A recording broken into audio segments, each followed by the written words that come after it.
J'ai vécu une enfance heureuse. Nous allions à la messe en famille et Jésus était mon ami. Mais voilà, à mes 13 ans, mes parents ont divorcé. Je ne croyais plus en l'amour et j'ai rejeté Dieu de ma vie. J'ai alors cessé d'étudier, moi qui étais bonne élève. Je pleurais sur mon sort et je souhaitais me suicider. N'ayant pas le courage d'en finir avec la vie, je suis partie étudier le piano dans une école de musique jazz. Au bout de 4 ans, j'ai décidé de tout arrêter car il y avait beaucoup de drogue. À mes 22 ans, je n'avais ni amis, ni travail, ni Dieu. Ma mère fit appel à un prêtre qui me dit qu'il avait besoin de moi. Ce fut le déclic.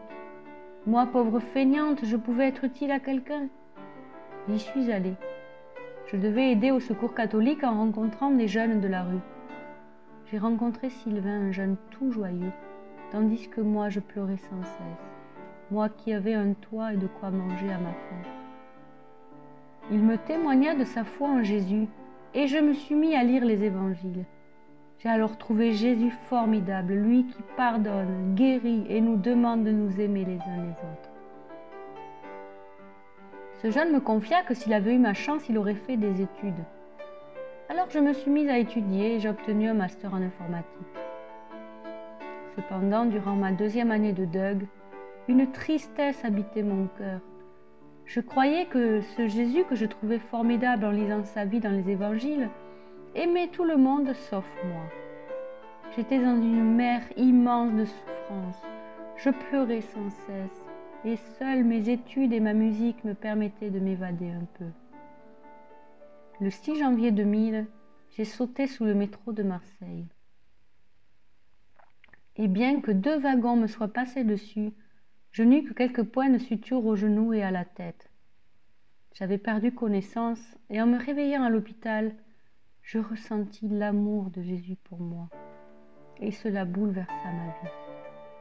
Je suis passée d'une intolérable souffrance à la vraie joie, une joie profonde malgré les épreuves de la vie à traverser, car comme le dit si bien la Bible, rien ne nous sépare de l'amour du Christ.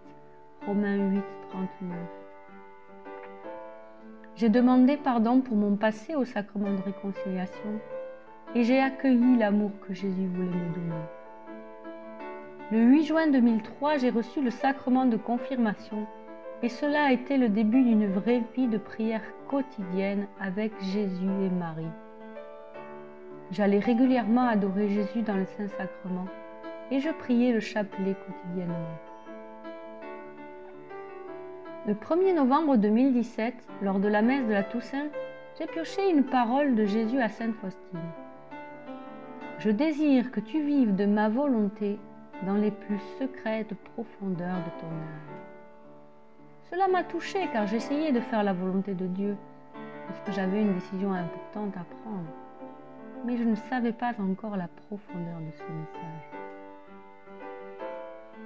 En octobre 2019, mon amie Safia me parla de Luisa Picaretta et de la divine volonté. J'ai acheté le premier volume du Ciel, ainsi que les 24 heures de la Passion.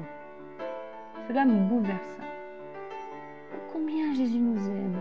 Il a souffert toute sa vie par amour pour moi.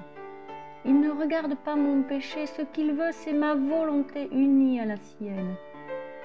Me rappelant la parole reçue, j'ai donné mon oui à la très sainte Trinité et j'ai cheminé aux côtés de Luisa en continuant les volumes suivants. Ma façon de prier a complètement changé. La messe est devenue cosmique. Jésus s'offre au Père sur l'autel et je m'offre moi aussi. Pour tous, de toutes les générations, passées, présentes et futures. Je prie pour donner du repos à mon Jésus. J'accueille les grâces qu'il a soif de donner, au nom de tous ceux qui ne les demandent pas. Je pose mes je t'aime dans la création et j'accueille les je t'aime de mon bien-aimé Jésus pour moi-même et pour toutes les créatures, surtout pour ceux qui ne croient pas, ceux qui n'adorent pas, ceux qui n'espèrent pas et enfin ceux qui ne l'aiment pas. Je suis émerveillée devant les dons de notre Dieu qui est fou d'amour pour nous tous, ses enfants. Depuis mon début de mon adhésion à la divine volonté, Safia m'a accompagnée par téléphone. Elle a créé sa chaîne YouTube pour faciliter la vie dans la divine volonté pour ceux dont c'est difficile et compliqué de s'y abandonner.